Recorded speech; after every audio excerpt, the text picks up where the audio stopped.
ठीक है। चैप्टर हैगा अपने को जिहड़ा as such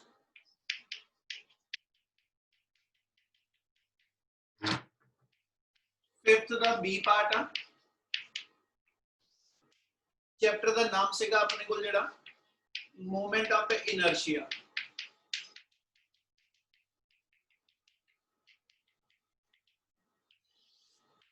moment of inertia बेटा मोमेंट ऑफ इनर्शिया डिफाइन किनू कीता वो टर्म रिपीट करन लग्या। ठीक है, ओदी डेरिवेशन दा जिहड़ा पार्ट हैगा वो टर्म दसन लग्या। टॉपिक हैगा मोमेंट ऑफ इनर्शिया। इन्हों आप शुरू इतों कीता सीगा कि जे कल्ला वर्ड इनर्शिया लैके गल शुरू करिए ते we know that inertia always decides the state of the body. यानी किसी बॉडी की एबिलिटी कितनी आ कि अपनी स्टेट को चेंज करे या स्टेट की चेंज को अपोज करे, उस चीज को मेजर करता बॉडी का इनर्शिया। और इनर्शिया जो प्रैक्टिकली असी मेजर करना तो इनर्शिया मेजर किया जाता on the basis of mass of the body. थोड़ा जा स्पीड ना चलांगा कल वाले टॉपिक के अंदर। ठीक है, इनर्शिया ਇਹਦਾ मतलब जो किसी बॉडी का मेजर करते हैं असी उस बॉडी के मास से डिपेंडेंट है।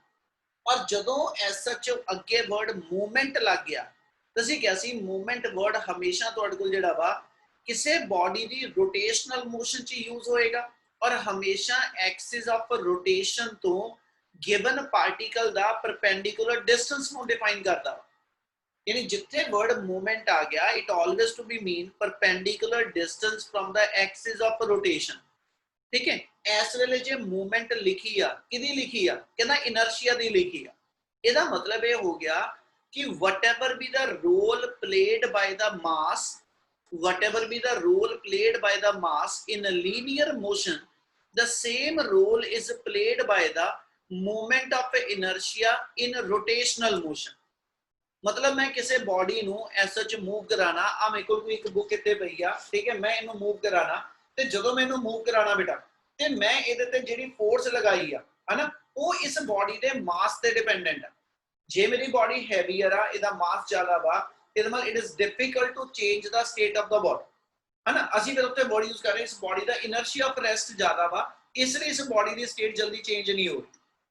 इन द सिमिलर वे जे मैं बॉडी ਨੂੰ रोटेट कराना ਵਾ जे मैं बॉडी ਨੂੰ रोटेट कराना ਵਾ ਤੇ ਡਿਊਰਿੰਗ रोटेशन भी ਮੈਨੂੰ ਕੀ ਕਰਨਾ ਪਏਗਾ ਜਦੋਂ मैं बॉडी रोटेट करानी ਆ मैं बॉडी ਤੇ ਕਿੰਨੀ फोर्स लगानी है रोटेट कराने ਲਈ it always depend upon what's the mass of the body and also depend upon कल्ले मास ਤੇ डिपेंडेंस नहीं आएगी।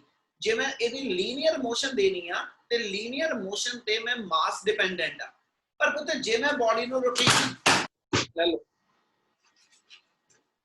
जे मैं बॉडी ਨੂੰ रोटेशन देनी आ ਤੇ रोटेशन देन लगे मैं कल्ले मास ਤੇ डिपेंडेंट नहीं होवांगा।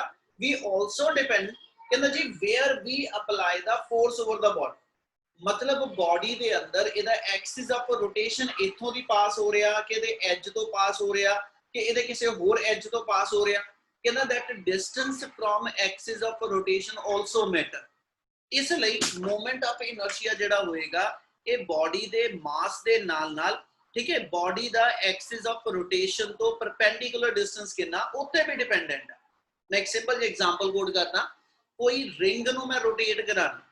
ठीक है, किसी रिंग नु मैं रोटेट कराना तो जदों आपां रिंग रोटेट करानी है ना वो कहना बच्चे आ जे मैं रिंग नु रोटेट कराना हुण इहदा एक्सिस ऑफ रोटेशन जिहड़ा वा जे इहदे सेंटर चों पास करदा पिया। ठीक है, आ इहदा एक्सिस ऑफ रोटेशन इहदे सेंटर चों पास करदा पिया ਤੇ ਜੇ ਰਿੰਗ ਮੈਂ ਇਹਦੇ ਐਕਸਿਸ ਦੇ ਅਬਾਊਟ ਇਦਾਂ ਘੁਮਾਣੀ ਤੇ ਜੇ ਮੈਂ ਇਹਦੀ ਰਿੰਗ ਨੂੰ ਰੋਟੇਟ ਇਸ ਵੇ ਨਾਲ ਕਰਨਾ ਜੇ ਮੈਂ ਇਸ ਰਿੰਗ ਨੂੰ ਰੋਟੇਟ ਇਹਦੇ ਟੈਂਜੈਂਟ ਦੇ ਅਬਾਊਟ ਕਰਨਾ ਆ ਟੈਂਜੈਂਟ ਹੋਵੇ ਇਸ ਟੈਂਜੈਂਟ ਦੇ ਅਬਾਊਟ ਮੈਂ ਰਿੰਗ ਰੋਟੇਟ ਕਰਾਣੀ ਇਸ ਹਰ ਕੇਸ ਦੇ ਅੰਦਰ ਮਾਸ ਆਫ ਦਾ ਰਿੰਗ ਸੇਮ ਆ ਪਰ ਐਕਸਿਸ ਆਫ ਰੋਟੇਸ਼ਨ ਬॉडी ਦੇ ਅੰਦਰ ਕਿੱਥੇ ਲਾਈ ਕਰਦਾ ਹੈ ਨਾ ਉਹਦੀ ਪੋਜੀਸ਼ਨ ਕਿੱਥੇ ਆ ਇਹ ਚੀਜ਼ ਵੀ ਮੈਟਰ ਕਰੇ। इसलिए जो भी मूवमेंट ऑफ इनर्शिया की गल करांगे तो movement of inertia not only depend upon mass of the body but it also depend upon कहना जी where the axis of rotation and what's the perpendicular distance of the particle from the axis of rotation. क्या इतनी गल समझ लगी? Yes sir. ਇਹ ਗੱਲ clear ਆ। ਹੁਣ ਆਪਾਂ ਇਸੇ ਚੀਜ਼ ਨੂੰ ਲੈ ਕੇ ਇੱਕ ਆਹੀ ਸੇਮ ਐਗਜ਼ਾਮਪਲ ਜਿਹੜੀ ਰਿੰਗ ਵਾਲੀ ਦੱਸਦਾ ਸੀ ਉਹ ਇੱਕ ਵਾਰੀ ਰਿਪੀਟ ਕਰ ਰਿਹਾ, ਫਿਰ ਚੈਪਟਰ ਸ਼ੁਰੂ ਕਰਦੇ ਆਪਾਂ। ਆ ਜੇ ਮੇਰੇ ਕੋਲ ਇੱਕ ਰਿੰਗ ਗਿਵਨ ਆ, ਠੀਕ ਹੈ, ਅਸੀਂ ਕਹਿੰਦੇ ਜੀ ਗਿਵਨ ਰਿੰਗ ਦਾ ਮੇਰੇ ਕੋਲ ਮਾਸ ਜਿਹੜਾ ਵਾ, ਆਪਾਂ ਗਿਵਨ ਰਿੰਗ ਦਾ ਮਾਸ ਲੈ ਲੈਣੇ, ਮੇਰੇ ਕੋਲ m ਆ ਜਿਹੜਾ ਇਹਦੇ ਸੈਂਟਰ ਤੇ ਕਨਸੈਂਟਰੇਟ ਮੰਨ ਲਓ ਕਰਦਾ ਹੋਵੇ, ਜਾਂ ਰਿੰਗ ਦਾ ਮਾਸ ਇਹਦੇ ਰਿਮ ਦੇ ਉੱਤੇ ਡਿਸਟ੍ਰੀਬਿਊਟਿਡ, ਇਹਦੇ ਸਰਕਮਫਰੈਂਸ ਤੇ ਮਾਸ ਡਿਸਟ੍ਰੀਬਿਊਟਿਡ ਆ, ਤੇ ਆ ਸੈਂਟਰ ਦੇ ਵਿੱਚੋਂ ਦੀ ਐਕਸਿਸ ਆਫ ਰੋਟੇਸ਼ਨ ਪਾਸ ਕਰਦਾ ਪਿਆ, ਤੇ ਮੇਰੀ ਰਿੰਗ, ਬੇਟਾ ਵੀਡੀਓ ਕਲੀਅਰ ਹੈ ਸਾਰਿਆਂ ਨੂੰ? Yes, sir. Yes, sir. Yes, sir. Screen ਆਪਣੇ ਵਾਲੇ ਪਾਸੇ ਚੈੱਕ ਕਰ ਬੇਟਾ। ਫਿਰ ਇਹਦਾ ਮਤਲਬ ਜਦੋਂ ਮੇਰੀ ਇਸ ਰਿੰਗ ਨੇ ਰੋਟੇਟ ਕਰਨਾ, ਜੇ ਐਕਸਿਸ ਆਫ ਰੋਟੇਸ਼ਨ ਐਸ ਸੱਚ ਇਹਦੇ ਸੈਂਟਰ ਚੋਂ ਪਾਸ ਕਰਦਾ, ਇਹਦਾ ਮੂਵਮੈਂਟ ਆਫ ਇਨਰਸ਼ੀਆ ਕੁਝ ਹੋਰ ਹੋਏਗਾ। ਤੇ ਜੇ ਮੈਂ ਇਸੇ ਰਿੰਗ ਨੂੰ ਇਹਦੇ ਕਿਸੇ ਡਾਇਆਮੀਟਰ ਦੇ ਅਬਾਊਟ ਮੂਵ ਕਰਾਣਾ, ਤੇ ਇਹਦਾ ਮੂਵਮੈਂਟ ਆਫ ਇਨਰਸ਼ੀਆ ਹੋਰ ਹੋਏਗਾ। ਜੇ ਮੈਂ ਰਿੰਗ ਨੂੰ ਆ ਟੈਂਜੈਂਟ ਦੇ ਅਬਾਊਟ ਮੂਵ ਕਰਾਣਾ, ਇਹਦਾ ਮੂਵਮੈਂਟ ਆਫ ਇਨਰਸ਼ੀਆ ਹੋਰ ਹੋਏਗਾ। ਜੇ ਟੈਂਜੈਂਟ ਇਹਦੇ ਐਸ ਸੱਚ ਇੱਥੋਂ ਦੀ ਪਾਸ ਕਰਦਾ ਹੋਵੇ, ਮੂਵਮੈਂਟ ਆਫ ਇਨਰਸ਼ੀਆ ਹੋਰ ਹੋਏਗਾ। ਇਹਦਾ ਮਤਲਬ ਇਹ ਹੋ ਗਿਆ ਕਿ movement of inertia also depend upon the position of axis of rotation. ਇਸ ਚੀਜ਼ ਨੂੰ ਲੈ ਕੇ ਫਿਰ ਆਪਣਾ ਪਹਿਲਾ ਟਾਪਿਕ ਇਹ ਹੈਗਾ, ਕਹਿੰਦਾ ਜੀ ਮੂਵਮੈਂਟ ਆਫ ਇਨਰਸ਼ੀਆ ਦਾ ਫਾਰਮੂਲਾ ਕੀ ਬਣਨਾ। ਇਹਦੇ ਫਾਰਮੂਲੇ ਨੂੰ ਡਰਾਈਵ ਕਰਨ ਵਾਸਤੇ ਆਪਾਂ ਟਾਪਿਕ ਜਿਹੜਾ ਬਣਾਉਣ ਲੱਗੇ ਆ, ਇਹਦੇ ਲਈ ਟਾਪਿਕ ਜਿਹੜਾ ਬਣਾ ਰਿਹਾ ਬੇਟਾ, ਉਹ ਟਾਪਿਕ ਆਪਣਾ ਪਹਿਲਾ ਹੋਏਗਾ ਕਿਨੈਟਿਕ એનર્ਜੀ ਆਫ ਰੋਟੇਸ਼ਨ। ਇਹ ਕੱਲ ਕਰਵਾਇਆ ਹੋਇਆ ਟਾਪਿਕ ਹੈ, ਰਿਪੀਟ ਕਰਦਾ ਪਿਆ, ਜਿਹੜਾ ਨਿਆਣਿਆਂ ਨੇ ਕਲਾਸ ਨਹੀਂ ਲਾਈ, ਜ਼ਰੂਰੀ ਆਪਾਂ ਨੂੰ, ਠੀਕ ਹੈ। ਆਪਾਂ ਡਿਫਾਈਨ ਕਰਨ ਲੱਗੇ ਕਿ ਜੇ ਕੋਈ ਬਾਡੀ ਰੋਟੇਟ ਕਰੇ ਤੇ ਰੋਟੇਸ਼ਨਲ ਕਿਨੈਟਿਕ એનર્ਜੀ ਦੀ ਵੈਲਿਊ ਕੀ ਹੋਏਗੀ। ਉਹਦੇ ਵਾਸਤੇ ਡਿਫਾਈਨ ਕਰਦੇ ਪਏ ਕਿ ਵੀ ਆਪਣੇ ਕੋਲ ਐਸਐਚ ਕੋਈ ਵੀ ਐਸਐਚ ਮੰਨ ਲਓ ਕਿ ਵੀ ਇੱਕ ਐਕਸਿਸ ਆਫ ਰੋਟੇਸ਼ਨ ਹੋਏਗਾ, ਤੇ ਇੱਕ ਮੇਰੇ ਕੋਲ ਆ ਐਕਸ ਵਾਈ ਪਲੇਨ ਆ ਗਿਆ।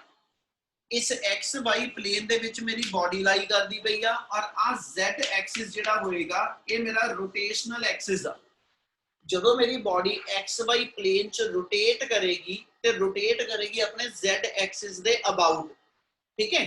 ਤੇ ਜਦੋਂ ਇਹਨੇ ਜ਼ੈਡ ਐਕਸਿਸ ਦੇ ਅਬਾਊਟ ਬਾਡੀ ਨੇ ਰੋਟੇਟ ਕਰਨਾ, ਤੇ ਬਾਡੀ ਦੀ ਕੋਈ ਸਪੈਸਿਫਿਕ ਸ਼ੇਪ ਨਹੀਂ ਲਵਾਂਗੇ, ਬਾਡੀ ਦੀ ਕੋਈ ਸਪੈਸਿਫਿਕ ਸ਼ੇਪ ਨਹੀਂ ਲੈ ਰਹੇ, ਕੋਈ ਵੀ irregular shape the body which consists of large number of particles। ਅਸੀਂ ਕਹਿੰਦੇ ਇਸ ਰਿਜਿਡ ਬਾਡੀ ਨੂੰ ਅਸੀਂ ਕਿੰਨੇ ਸਾਰੇ ਪਾਰਟੀਕਲ ਤੋਂ ਬਣਾਇਆ ਹੋਇਆ, ਤੇ ਜਿਹੜੇ ਪਾਰਟੀਕਲ ਤੋਂ ਬਾਡੀ ਬਣੀ ਆ ਉਹਨਾਂ ਦੇ ਮਾਸਿਸ m1 m2 m3 up to mn, ਇਹ ਉਹਨਾਂ ਪਾਰਟੀਕਲ ਦੇ ਮਾਸਿਸ ਆ, ਠੀਕ ਹੈ। ਇੱਕ ਪਾਰਟੀਕਲ ਉਹਨਾਂ ਚੋਂ ਮੰਨ ਲਓ ਇੱਥੇ ਪਿਆ ਵਾ, ਠੀਕ ਹੈ ਜੀ, ਉਹਦਾ ਮਾਸ m1 ਆ, ਤੇ ਆ ਐਕਸਿਸ ਆਫ ਰੋਟੇਸ਼ਨ ਤੋਂ ਉਹਦਾ ਡਿਸਟੈਂਸ r1 ਆ। ਇਸੇ ਦੇ ਅੰਦਰ ਇੱਕ ਬਾਡੀ ਮੇਰੇ ਕੋਲ ਇੱਥੇ ਪਾਰਟੀਕਲ ਪਿਆ, ਇੱਥੇ ਪਾਰਟੀਕਲ ਆ ਗਿਆ m2 ਮਾਸ ਦਾ, ਇਹਦਾ ਐਕਸਿਸ ਆਫ ਰੋਟੇਸ਼ਨ ਤੋਂ ਡਿਸਟੈਂਸ r2 ਆ ਗਿਆ। ਇੱਥੇ ਮੰਨ ਲਓ ਜੀ ਕਿਤੇ ਮੇਰੇ ਕੋਲ ਕੋਈ ਇੱਕ ਪਾਰਟੀਕਲ ਪਿਆ, ਠੀਕ ਹੈ, ਜਿਹਦਾ ਮਾਸ mn ਆ ਜਾਵੇ, ਠੀਕ ਹੈ, ਔਰ ਇਹਦਾ ਐਕਸਿਸ ਆਫ ਰੋਟੇਸ਼ਨ ਤੋਂ ਡਿਸਟੈਂਸ ਮੰਨ ਲਓ rn ਆ ਗਿਆ। ਕੀ ਫਿਗਰ ਕਲੀਅਰ ਆ? Yes, sir. Yes, sir. We define ਕਹਿੰਦਾ ਜੀ ਇੱਕ you want to calculate the kinetic energy, ਠੀਕ ਹੈ। ਤੇ ਆ ਚੀਜ਼ ਇਦਾਂ ਦਿਮਾਗ 'ਚ ਰੱਖ ਲਿਓ, ਆਪਾਂ ਲੀਨੀਅਰ ਕਿਨੈਟਿਕ એનર્ਜੀ ਲਿਖਣੀ ਹੋਵੇ ਤੇ ਕਿਨੈਟਿਕ એનર્ਜੀ ਦਾ ਫਾਰਮੂਲਾ ਹਾਫ mv² ਆ ਬੇਟਾ। ਤੇ ਜੇ ਇਹੀ ਚੀਜ਼ ਰੋਟੇਸ਼ਨਲ ਮੋਸ਼ਨ 'ਚ ਲੈ ਕੇ ਜਾਣੀ ਆ, ਤੇ ਆਪਣਾ ਫਾਰਮੂਲਾ ਕੀ ਬਣਨਾ, ਉਹ ਆਪਣੀ ਡੈਰੀਵੇਸ਼ਨ। ਉੱਥੇ ਤੱਕ ਜਾਣ ਵਾਸਤੇ ਆਪਾਂ ਡਿਫਾਈਨ ਕਰਨ ਲੱਗੇ ਕਿ we consider a rigid body which consists of large number of particles of masses m1 m2 m3, ठीक है, which lies at different perpendicular distances from the axis of rotation। board clear है? Yes, sir. Yes, sir. No, sir. Yes, sir. Yes, sir. हाँ जी, किन्हों नहीं clear? सो SH ਅਸੀਂ define ਕਰ ਰਹੇ ਕਿ ਵੀ ਆ ਮੇਰੇ ਕੋਲ ਡਿਫਰੈਂਟ ਪਾਰਟੀਕਲਸ ਦੇ ਜਿਹੜੇ ਡਿਸਟੈਂਸਸ ਹੈਗੇ ਉਹਨੂੰ ਡਿਫਾਈਨ ਕਰੀਏ, ਤੇ r1 r2 r3 up to rn individual particles ਦੇ ਪਰਪੈਂਡੀਕੂਲਰ ਡਿਸਟੈਂਸ ਆ ਗਏ ਬੇਟਾ। ਤੇ ਜੇ ਪੁੱਤ ਕਿਨੈਟਿਕ એનર્ਜੀ ਦਾ ਫਾਰਮੂਲਾ ਡਿਫਾਈਨ ਕਰਨਾ, ਤੇ ਤੁਸੀਂ ਇੰਡੀਵਿਜੂਅਲ ਪਾਰਟੀਕਲ ਦੀ ਲੀਨੀਅਰ ਵੈਲੋਸਿਟੀ ਡਿਫਾਈਨ ਕਰ ਦਿਓ। ਜਿਹੜਾ ਫਰਸਟ ਪਾਰਟੀਕਲ ਆ ਇਸ ਰਿਜਿਡ ਬਾਡੀ ਦੇ ਅੰਦਰ, पूरी दी पूरी रिजिड बॉडी अपने इस एक्सिस ऑफ रोटेशन दे अबाउट रोटेट करती पई है, ठीक है। यानी जे मैं आई सेम दोबारा एग्जांपल बनावा, आ जे मेरी बॉडी जिहड़ी आ ये रोटेट करदी पई और आ इहदे सेंटर च एक्सिस ऑफ रोटेशन आ इहदे अबाउट रोटेट करदी पई आ ते इस रिजिड बॉडी के अंदर ਅਸੀਂ ਮੰਨਦੇ ਪਏ ਇੱਕ ਪਾਰਟੀਕਲ ਇੱਥੇ ਪਿਆ, ਇੱਕ ਇੱਥੇ ਪਿਆ, ਇੱਕ ਇੱਥੇ ਪਿਆ, ਇੱਕ ਇੱਥੇ, यानी अलग-अलग पोजीशन ते ਜਿਹੜੇ ਪਾਰਟੀਕਲਸ ਪਏ ਨੇ हर पार्टिकल का एक्सिस ऑफ रोटेशन तो डिस्टेंस डिफरेंट है बेटा, लाइना समझन वाली जिहड़ियां बोलांगा, ठीक है। But as the body is rigid, as the body is rigid, it means all the constituent particle of the body they must complete their one revolution about the कहना जी given axis in the same time। इस line का मतलब ये होएगा कि जो मेरी rigid body ने, जे मैं कहां जी एक रिजिड बॉडी ने एक रोटेशन पूरी की, आ मेरी रिजिड बॉडी अपनी एक रोटेशन जो इस एक्सिस के अबाउट पूरी करेगी, जिन्ने भी ये कंस्टिट्यूएंट पार्टिकल्स ने, ठीक है, जिन्ने भी मेरी इस बॉडी के कंस्टिट्यूएंट पार्टिकल्स ने, इन्हां सारे पार्टिकल्स की लीनियर वेलोसिटी एक दूजे तो डिफर करेगी, एक दूजे तो डिफरेंट हो सकती है, पर इन सारे पार्टिकल्स दी अपने गिवन एक्सिस ऑफ रोटेशन दे अबाउट जिहड़ी एंगुलर वेलोसिटी है that always remain to be constant. And to keep the angular velocity constant, to keep the angular velocity constant, linear velocity of all the particles that should going on changing। बेटे इस line का मतलब ये होएगा कि जे मैं SH इस movement ते आ कहां कि एक्सिस ऑफ रोटेशन दे अबाउट, एक्सिस ऑफ रोटेशन दे अबाउट पूरी रिजिड बॉडी दी एंगुलर वेलोसिटी ओमेगा वा, ते मैनू आ प्रॉपर्टी पता कि भी ओमेगा v/r हुंदा, ओमेगा मेरे को जेड़ा v/r आ, ते r हर पार्टिकल दा डिफरेंट आ, r डिफरेंट होने करके हर पार्टिकल की लीनियर वेलोसिटी भी डिफर करेगी, so that angular velocity about the given axis of rotation that remain constant.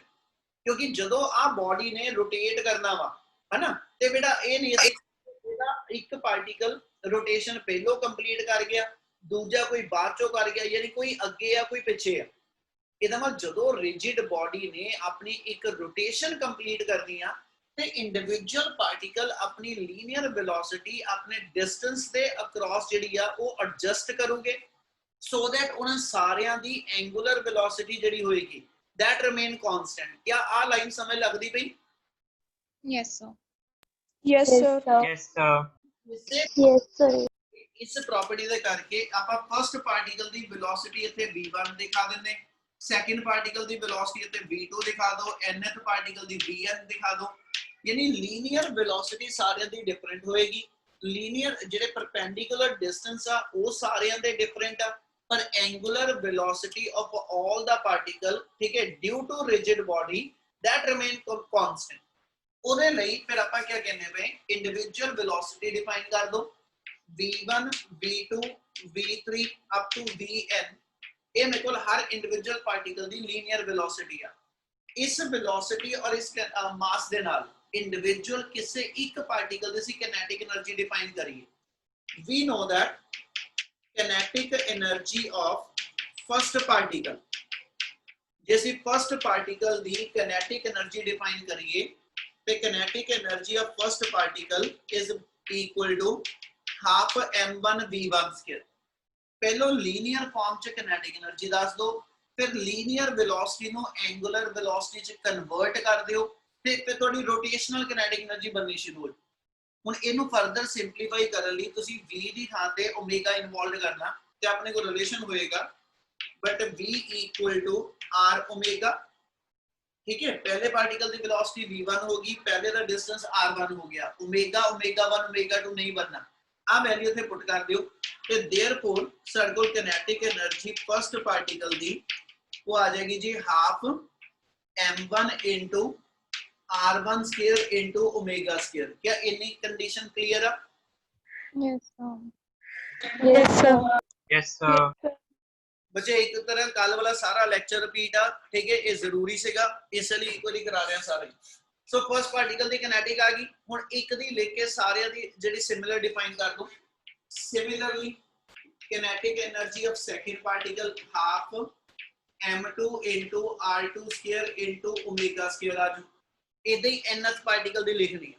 ਤੇ ਜੇ ਮੈਂ ਪੂਰੀ ਦੀ ਪੂਰੀ ਔਨ ਦਾ ਹੋਲ ਪੂਰੀ ਰਿਜਿਡ ਬੋਡੀ ਦੀ ਕਿਨੈਟਿਕ એનર્ਜੀ ਲਿਖਣੀ ਹੈ ਤੇ देयरफॉर पूरी बॉडी ਦੀ kinetic energy आ जाएगी kinetic energy for the first particle for the second particle ਤੇ kinetic energy of nth particle ਤੇ ਜਦੋਂ ਸਾਰਿਆਂ ਦੀ ਕੰਬਾਈਨ ਕਰਨੀ ਹਾਫ ਸਾਰਿਆਂ ਚ ਕਾਮਨ ਆ ओमेगा ਸਾਰਿਆਂ ਚ ਕਾਮਨ ਆ ਬਾਕੀ ਟਰਮ ਲਿਖ ਲਿਓ ਸੋ kinetic energy आ जाएगी हाफ ओमेगा स्क्वायर इनटू अपने को टर्म आ गई जी m1 r1 square m2 r2 square up to last चलते चलना ते mn into rn स्क्वायर क्या इतना क्लियर है Yes, sir. Yes. sir. Yes, sir. Yes, sir. ਤੁਹਾਡੇ ਸਿਸਟਮ ਦੇ ਅੰਦਰ Sir. ਰਿਜਿਡ ਬਾਡੀ ਦੇ n ਨੰਬਰ ਆਫ ਪਾਰਟੀਕਲਸ ਆ ਯਾਨੀ ਬਾਡੀ ਜਿੰਨੇ ਵੀ ਬੇਟਾ ਪਾਰਟੀਕਲਸ ਤੋਂ ਬਣੀ ਆ ਸਾਰੇ ਪਾਰਟੀਕਲ ਦੀ ਟਰਮ ਨੂੰ ਜੇ ਸਮ ਅਪ ਕਰਕੇ ਸਿੰਗਲ ਟਰਮ ਨਾਲ ਐਕਸਪ੍ਰੈਸ ਕਰਨਾ ਤੇ ਵੀ ਆਲਵੇਜ਼ ਯੂਜ਼ ਦਾ ਸਮੇਸ਼ਨ ਸਾਈਨ ਇਹਦਾ ਮਤਲਬ ਜੇ ਮੈਂ ਇਸੇ ਟਰਮ ਨੂੰ ਇਦਾਂ ਲਿਖ ਦਵਾਂ half of omega square into summation ਇਹਨਾਂ ਚ ਕੋਈ ਇੱਕ ਟਰਮ ਜਿਹੜੀ ਆ ਆਪਾਂ ਨੂੰ ਵੇਰੀਏਬਲ ਮੰਨ ਲਈਏ mi ਮਤਲਬ ਜਿਹਦਾ nth ਪਾਰਟੀਕਲ ਆ ਸੈਕੰਡ ਪਾਰਟੀਕਲ ਇਦਾਂ ਹੀ ਇੱਕ ith ਪਾਰਟੀਕਲ ਲਿਖ ਦਈਏ ਤੇ ਇਕੁਏਸ਼ਨ ਲਿਖੀ ਜਾਏਗੀ mi into ri square ਠੀਕ ਹੈ ਔਰ ਸਮੇਸ਼ਨ ਲਾਉਣ ਦਾ ਮਤਲਬ ਆ ਇਦਾਂ ਦੇ ਜਿੰਨੇ ਵੀ i ਪਾਰਟੀਕਲ ਹੈਗੇ ਆ ਉਹ ਸਾਰੇ ਕੰਬਾਈਨ ਕਰੋ ਤੇ ਅਸੀਂ ਐਸਾ ਚ ਸਮ ਅਪ ਕਰਨਾ ਸ਼ੁਰੂ ਕੀਤਾ ਫਰਸਟ ਟਰਮ ਤੋਂ ਲੈ ਕੇ nth ਟਰਮ ਤੱਕ ਇਹਦਾ ਮਤਲਬ ਇਹਦੀ ਲਿਮਿਟ ਲਗਾਵਾਂ i equal to 1 to n क्या इतना स्टेप क्लियर है Yes, sir. Yes, sir. चलो हुन खत्म हो लगे टॉपिक समझियो गल ध्यान ना हुन बेटा जिन्नी भी टर्म आ मेरे को सारी आ गई है ना आ पूरी दी पूरी जिन्नी मेरे को टर्म बनी है इस टर्म नु जे अपन लीनियर किनेटिक एनर्जी दे फार्मूले नाल कंपेयर करिए आ मेरे को जे फर्स्ट पार्टिकल दी कहदा या जनरल किनेटिक एनर्जी कहदा आ मेरे को जनरल किनेटिक एनर्जी आ गई half m into v square ਤੇ ਜੇ ਮੈਂ ਇਸ ਰਿਲੇਸ਼ਨ ਨੂੰ ਇਨਾ ਕੰਪੇਅਰ ਕਰਾਂ ਹਾਫ ਨਾਲ ਹਾਫ ਕੰਪੇਅਰ ਹੋ ਗਿਆ ਠੀਕ ਹੈ ਲੀਨੀਅਰ ਵੈਲੋਸਿਟੀ ਦੇ ਸਕੁਅਰ ਦੀ ਜਗ੍ਹਾ ਤੇ ਐਂਗੂਲਰ ਵੈਲੋਸਿਟੀ ਦਾ ਸਕੁਅਰ ਆ ਗਿਆ ਤੇ ਆ ਜਿੰਨੀ ਵੀ ਟਰਮ ਇਹਦਾ ਮਤਲਬ ਬ੍ਰੈਕਟ ਚ ਪਈ ਆ that whole term it should corresponding to mass of the body ਤੇ ਫਿਰ ਜਿਹੜੀ ਟਰਮ ਮਾਸ ਦੇ ਕੋਰਸਪੋਂਡਿੰਗ ਸਾਡੇ ਕੋ ਰੋਟੇਸ਼ਨਲ ਮੋਸ਼ਨ ਚ ਆਏਗੀ ਉਸ ਟਰਮ ਨੂੰ ਅਸੀਂ ਮੂਵਮੈਂਟ ਆਫ ਇਨਰਸ਼ੀਆ ਕਹਿੰਦੇ ਆ ਕਿ ਇੰਨੀ ਗੱਲ ਸਮਝ ਲੱਗੀ ਯਸ ਤਾਂ ਰੁਕਣਾ ਪਿਆ ਹਾਂਜੀ ਬੱਚੇ ਇਹਦਾ ਮਤਲਬ ਹੈ ਪੁੱਤ ਆ ਜਿੰਨੇ ਵੀ ਬ੍ਰੈਕਟਡ ਟਰਮ ਆ this whole of the term it should corresponding to mass of the body ਤੇ ਰੋਟੇਸ਼ਨਲ ਮੋਸ਼ਨ ਚ ਮਾਸ ਦੇ ਕੋਰਸਪੋਂਡਿੰਗ ਜਿਹੜਾ ਵਰਡ ਯੂਜ਼ ਕੀਤਾ ਜਾਏਗਾ ਉਹਨੂੰ ਅਸੀਂ ਮੂਵਮੈਂਟ ਆਫ ਇਨਰਸ਼ੀਆ ਕਹਾਂਗੇ ਕਿ ਆ ਗੱਲ ਸਮਝ ਲੱਗੀ Yes. Yes, sir. Yes, sir. Yes, sir. पूरी आप पूरे दी पूरी ब्रैकेटेड टर्म ਨੂੰ ਜੇ ਮੈਂ ਕਿਸੇ ਸਿੰਗਲ ਟਰਮ ਨਾਲ ਰਿਪਲੇਸ ਕਰਨਾ ਉਸ ਟਰਮ ਦਾ ਨਾਮ ਮੂਵਮੈਂਟ ਆਫ ਇਨਰਸ਼ੀਆ ਵਾ ਤੇ ਇਸ ਲਈ ਆਪਾਂ ਐਸਐਚ ਨੈਕਸਟ ਸਟੈਪ ਕੀ ਕਰਨ ਲੱਗੇ ਇਸ ਪੂਰੀ ਟਰਮ ਨੂੰ ਠੀਕ ਹੈ ਇਹਨੂੰ ਸਮੇਸ਼ਨ ਵਾਲੀ ਟਰਮ ਨੂੰ ਪੁੱਟ summation i equal to 1 to n mi into ri square equal to i ਇਹਨੂੰ ਅਸੀਂ i ਡਿਫਾਈਨ ਕਰਾਂਗੇ ਫਿਰ i ਅਸੀਂ ਕਿਹਨੂੰ ਕਹਿੰਦੇ ਪਏ the term is to be called as the movement of inertia ठीक है यानी inertia दी वैल्यू ਨੂੰ डिसाइड ਕਰਨ ਲੱਗੇ ਮੈਂ ਬਾਡੀ ਦੇ ਮਾਸ ਯਾਨੀ ਇੰਡੀਵਿਜੂਅਲ ਪਾਰਟੀਕਲ ਦੇ ਮਾਸ ਦੇ ਨਾਲ individual particle the Axis of rotation ਤੋਂ ਪਰਪੈਂਡੀਕੂਲਰ ਡਿਸਟੈਂਸ ਕਿੰਨਾ ਵਾ ਠੀਕ ਹੈ ਉਹਦੇ ਤੇ ਵੀ ਡਿਪੈਂਡ ਕਰਾਂ ਜਦ ਕਿ ਕੱਲਾ inertia ਵਰਡ ਜਿਹੜਾ ਲੀਨੀਅਰ ਮੋਸ਼ਨ ਚਾਹੁੰਦਾ it only depend upon mass of the body but here we must depend upon how the mass is distributed in the body body ਦੇ ਅੰਦਰ ਉਹਦਾ mass ਕਿੱਦਾਂ distribute ਕੀਤਾ ਹੋਇਆ ਠੀਕ ਹੈ symmetrical shape ਆ ਜਾਂ ਇਸ unsymmetrical shape ਆ body ਦੇ ਅੰਦਰ mass ਦੀ distribution uneven ਆ ਕਿ even ਹੈਗੀ ਆ ਮਤਲਬ uniform ਆ ਕਿ non uniform ਆ ਫਿਰ body ਦੇ ਅੰਦਰ axis of rotation ਕਿੱਥੇ लाई ਕਰਦਾ axis of rotation ਤੋਂ given particle ਦਾ distance ਕਿੰਨਾ ਵਾ body ਦੀ orientation ਕਿੱਦਾਂ ਲੈਣੇ ਪਏ ਠੀਕ ਹੈ body ਨੂੰ ਮੈਂ ਜਦੋਂ rotate ਕਰਾ ਰਿਹਾ ਉਹਦੇ diameter ਦੇ ਅਬਾਊਟ ਕਰਾ ਰਿਹਾ ਕਿ ਉਹਨੂੰ horizontal plane ਚ ਕਰਾ ਰਿਹਾ ਕਿ ਉਹਨੂੰ vertical plane ਚ ਕਰਾ ਰਿਹਾ ਇਸ ਹਰ ਕੇਸ ਦੇ ਅੰਦਰ moment of inertia ਜਿਹੜਾ ਉਹ differ ਕਰੇਗਾ ਇਹਦਾ ਮਤਲਬ ਇਹ ਹੋ ਗਿਆ moment of inertia not only depend upon mass of the body but it also depend upon the size of the body distribution of mass of the body in a given system ठीक है जी, present of axis of rotation in the body, ठीक है, orientation of the given body, ये सारे factor मिलके they decides the movement of inertia of the body. क्या term समझ आई? Yes, sir. Yes, sir.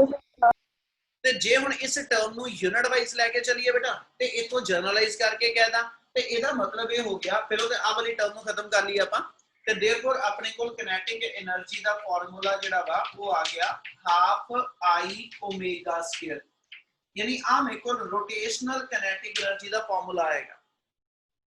ठीक है, आ जेड़ा फार्मूला बनना ये रोटेशनल किनेटिक एनर्जी का। क्या इतना क्लियर है सारियां नु? Yes, sir. Yes, sir. Video clear है? Yes, sir. Yes, sir. Yes, sir. चलो शिवम दूं देख बेटा तेरे वाले पासे कोई प्रॉब्लम होएगी बच्चे? चलो नेक्स्ट हम इस तो बाद इस नाल जे गल कंटिन्यू करांगा। ए चो पुੱਤ जे आई जिनु मूवमेंट ऑफ इनर्शिया कहने पे जे एदी वैल्यू वाइज चलिए ते मूवमेंट ऑफ इनर्शिया एक्चुअल च जेडी टर्म आ it called as a tensor quantity. पर नॉर्मली ਅਸੀਂ ਕਿਸੇ ਵੀ ਫਿਜ਼ੀਕਲ ਕੁਆਂਟੀਟੀ ਨੂੰ ਦੋ ਕੈਟਾਗਰੀ ਚ ਹੀ ਕੰਸੀਡਰ ਕਰਦੇ ਆ, ਆਈਦਰ ਸਕੇਲਰ ਔਰ ਵੈਕਟਰ। ਤੇ movement of inertia in general always taken to be a scalar quantity. ਅਸੀਂ ਇਹਦੀ ਕੋਈ ਸਪੈਸਿਫਿਕ ਡਾਇਰੈਕਸ਼ਨ ਡਿਫਾਈਨ ਨਹੀਂ ਕਰਦੇ, इसलिए इन्हों स्केलर क्वांटिटी ट्रीट करते हैं। ठीक है, ते इस मूवमेंट ते मूवमेंट ऑफ इनर्शिया दा यूनिट ते डायमेंशन लिखा ते मूवमेंट ऑफ इनर्शिया इथों अपना जनरल फार्मूला mr² तो बनेगा। m mass of the body आजू और r उस मूवमेंट ते बॉडी दा एक्सिस ऑफ रोटेशन तो परपेंडिकुलर डिस्टेंस आ और इसे i दे फार्मूले तो इहदा यूनिट डिफाइन कर लो। इहदा यूनिट आ जाना kilogram metre square. Dimension define करिए ते अपने को ऐसा आ जाएगी ml²। क्या आ दो चीजें क्लियर है? Yes, sir. Yes, sir. अपने को मूवमेंट ऑफ इनर्शिया दी जितनी जनरल डिस्कशन सीगी तकरीबन वो कंप्लीट है। क्या इन्ना सारियां नु क्लियर है? Yes, sir. Yes, sir. Lavisha एक बार अटेंडेंस नोट कर। चलो इस लो जी किसी ने किया ही नहीं। चलो एक बार ये वर्ड दे रहा आप डिफाइन करते पे कि भी जे रिलेशन टॉर्क ते मूवमेंट ऑफ इनर्शिया का डराइव करना है ना, ते इनु तुसी स्टार्ट F = ma तो कर रहे हो बेटा। इसलिए इंडिविजुअल पार्टिकल दी एक्सेलरेशन डिफाइन कर दो। ठीक है, ते इंडिविजुअल पार्टिकल दी एक्सेलरेशन a1 a2 a3 आ गई। पिछली बारी वेरिएबल v1 v2 v3 सीगा, ए च v1 v2 v3 नहीं आना। ए च उन्हां दी लीनियर एक्सेलरेशन डिफाइन करो a1 a2 a3 up to an। ये मेरे इंडिविजुअल पार्टिकल दी लीनियर एक्सेलरेशन है। क्या आ वेरिएबल क्लियर है? Yes, sir. Yes, sir. ते जे इंडिविजुअल पार्टिकल दी एक्सेलरेशन आ ते मतलब इंडिविजुअल पार्टिकल ते फोर्स भी लगदी हो। Yes, sir. Yes, sir. उते दो स्टेप ध्यान ना करने वाले आ तुहाडे। एक आ कि इत्थे वेरिएबल केड़ा, एक इस तो नेक्स्ट जेड़ा आपां फार्मूला स्टार्ट कित्थों लेना वा। पिछले टॉपिक च मैं किनेटिक एनर्जी बनानी सी, इसलिए आपां वेलोसिटी डिफाइन करके किनेटिक एनर्जी दसी। हुण आपां फोर्स ते जाना वा, इसलिए आपां एक्सेलरेशन डिफाइन करके इंडिविजुअल फोर्सेस डिफाइन कर दो। यानी आपां आ लाइन तो लेके चलांगे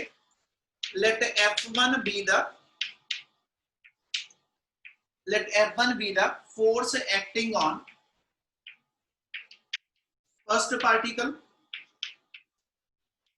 F1 मेरे को फर्स्ट पार्टिकल दी फोर्स है, therefore F1 दा फार्मूला लिखा ते ओ m1 into a1 आजू। क्लियर है? Yes, sir. Yes, sir. फिर उसे बिना चलांगा मैं बनाना किया F = ma तो rotational torque = I alpha angular acceleration. इसलिए हुण इत्थे वेरिएबल आ एक्सिस दे उत्ते वेरिएबल चेंज हुंदा मिलूगा तुहानू, क्योंकि इस वेले लीनियर एक्सेलरेशन डिफाइन की ते मैं एंगुलर एक्सेलरेशन डिफाइन करनी है। तो असीं आ रिलेशन पढ़िया होया a = r अल्फा। ये तो अल्फा डिफाइन करा ते a/r आ। हुण हर इंडिविजुअल पार्टिकल दा जिहड़ा r हैगा वो वेरी कर रहा है ना, ते पर सारे दे सारी रिजिड बॉडी ने पूरे दी पूरी रिजिड बॉडी ने अपने एक्सिस दे अबाउट अपनी एक रोटेशन जिहड़ी आ वो सेम टाइम च पूरी करनी आ। इसलिए इंडिविजुअल एक्सेलरेशन हर पार्टिकल दी डिफरेंट आएगी, पर इस पूरी दी पूरी बॉडी दी एंगुलर एक्सेलरेशन यानी अल्फा दैट रिमेन कांस्टेंट। पिछले टॉपिक च एंगुलर वेलोसिटी सीगी ओमेगा v by r सीगा, इथे एक्सिस दे उत्ते ओमेगा डिफाइन सीगा। हुण अपने कोल एक्सेलरेशन दा कांसेप्ट आ, इसलिए इस एक्सिस दे उत्ते जेड़ा वेरिएबल होएगा वो मेरा अल्फा आजू। क्या आ गल समझ लगी आ? Yes, sir. Yes, sir. Article दे अंदर तो एक लाइन लिखी मिलनी आ, हर आर्टिकल च एक लाइन इथे एस एच अपन ਨੂੰ लिखी मिलेगी, as body is rigid, as body is rigid, therefore their linear acceleration, therefore their linear acceleration should be different, linear acceleration should be different to keep their angular acceleration constant, to keep their angular acceleration, to keep their angular acceleration constant। क्या इस line का मतलब समझ लग गया? Yes. Yes, sir. Therefore angular acceleration जिन्हों alpha लिखते हैं that is equal to a by r, which implies a equal to r alpha। इसे चीज नो फर्स्ट पार्टिकल डिफाइन कर दो। Therefore a1 आ जाएगा r1 alpha ते आ वैल्यू ऐसे जिथे पुट अप करो, ठीक है, ते अपने को रिजल्ट आ जाएगा f1 equal to m1 r1 alpha। क्या इतना क्लियर है? Yes, sir. Yes, sir. ये आ गई फर्स्ट पार्टिकल दी फोर्स। ਅਸੀਂ ਲਿਖਣਾ हर इंडिविजुअल पार्टिकल दा टॉर्क ते ਇਹਦੇ में जे नेक्स्ट लाइन तो इधर मैं कंटिन्यू करा। now torque acting on first particle,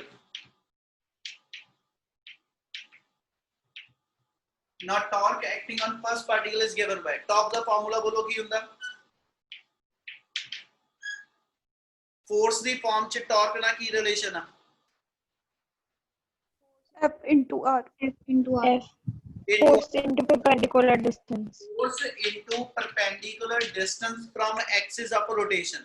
ਤੇ ਫਿਗਰ ਦੇ ਅਕੋਰਡਿੰਗਲੀ ਐਕਸਿਸ ਆਫ ਰੋਟੇਸ਼ਨ ਤੋਂ ਫਰਸਟ ਪਾਰਟੀਕਲ ਦਾ ਪਰਪੈਂਡੀਕੂਲਰ ਡਿਸਟੈਂਸ r1 ਹੈਗਾ ਤੇ f1 ਦੀ ਆ ਜਿੰਨੀ ਵੈਲਿਊ ਤੇ ਨਾਲ ਪੁੱਟ ਅਪ ਕਰ ਲਓ, ਆਪਣੇ ਕੋਲ ਟਰਮ ਬਣ ਜਾਏਗੀ m1 r1 alpha into r1 ਤੇ देयरफॉर फर्स्ट पार्टिकल ਦਾ टॉर्क आ जाएगा m1 r1 square into alpha। क्या टर्म समझ आई?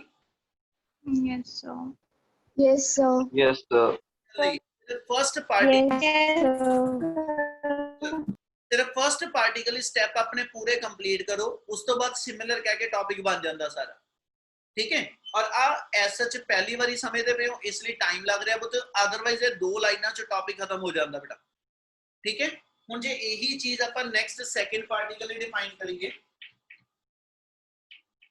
सिमिलरली टाउ टू डिफाइन करा ते m2 into r2 square alpha आ जाओ ते इधर टाउ n डिफाइन कर दियो ਤੇ ਆਪਣੇ ਕੋਲ टाउ n ਜਿਹੜਾ ਵਾ ਉਹਦੀ value mn into rn square into alpha। ਆ ਇੰਡੀਵਿਜੂਅਲ ਪਾਰਟੀਕਲ ਸਾਰਿਆਂ ਦੇ ਟਾਰਕ ਆ ਗਏ। क्या इतना क्लियर है? Yes, sir. Yes, sir. Sir. ਇਹਦੇ ਤੋਂ ਟੋਟਲ ਟਾਰਕ ਕੱਢ ਦੋ body the, therefore total torque acting on rigid body, rigid body का टोटल टॉर्क जे डिफाइन करिए तो टाउ आ जाएगा। फिर इधर एक टर्म ले लो अल्फा सारे च कॉमन आ, ठीक है, उन्होंने बाहर रख लो, बाकी सारी टर्म एस के अंदर जी ब्रैकेट कर दो।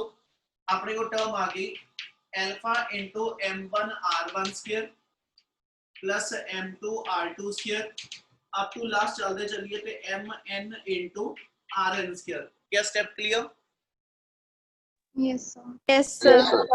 जे सारियां टर्म नु Yes. एक्सप्रेस करना वा तो देयरफॉर अपने को टॉर्क आ जाएगा alpha into summation mi ri square और i the value 1 to n। Clear है जी? सेम पिछले टॉपिक वाला स्टेप आप रिपीट कीता वा। इतना क्लियर है बच्चे? Yes, sir. Yes, sir. ये दी सारी टर्म नु ਅਸੀਂ ਕੀ डिफाइन करते हैं? Moment of inertia. Movement of inertia. तो जे ਨੂੰ डिफाइन करिए तो देयरफॉर टॉर्क इक्वल टू आ जाएगा अल्फा इनटू आई। ਤੇ ਇੱਥੇ ਨਾਲ डिफाइन कर दो वेयर आई ਅਸੀਂ डिफाइन ਕਿਨੂੰ ਕੀਤਾ ਵਾ summation I equal to 1 to n mi into ri square। क्या इतना क्लियर है जी? Yes, sir. Yes, sir. Yes, sir. Result आ जाएगा torque equal to I alpha. आ अपना formula F equal to ma ਦੇ ਕੋਰਸਪੋਂਡਿੰग ਆ ਜੂ। समय लग गया? Yes, sir. Yes, sir. Yes, sir. ਇਹਦੇ ਇਸ ਰਿਲੇਸ਼ਨ ਕਰਕੇ ਠੀਕ ਹੈ ਪੇਪਰ 'ਚ ਕਈ ਵਾਰੀ ਕੁਐਸਚਨ ਨੂੰ ਥੋੜਾ ਘੁਮਾਣਾ ਹੋਵੇ ਤਾਂ ਅਸੀਂ ਉੱਥੇ ਪਾ ਦਿੰਨੇ ਕਿ ਵੀ derive second law of rotational motion. Basically पूछा आई रिलेशन है torque equal to I alpha पर क्वेश्चन ਨੂੰ ਆਪਾਂ ਮੋਲਡ ਕਰਕੇ ਪਾ ਦਿੰਨੇ ਕਿ ਵੀ second law of rotational motion derive ਕਰੋ mean F equal to ma ਦੇ ਕੋਰਸਪੋਂਡਿੰਗ ਰੋਟੇਸ਼ਨਲ ਫਾਰਮੂਲਾ ਕੀ ਬਣਨਾ। क्या इना क्लियर ਸਾਰਿਆਂ ਨੂੰ? Yes, sir. Yes, sir. क्या इथे कोई डाउट है बच्चे कि सारा क्लियर है? Clear है, sir. Clear.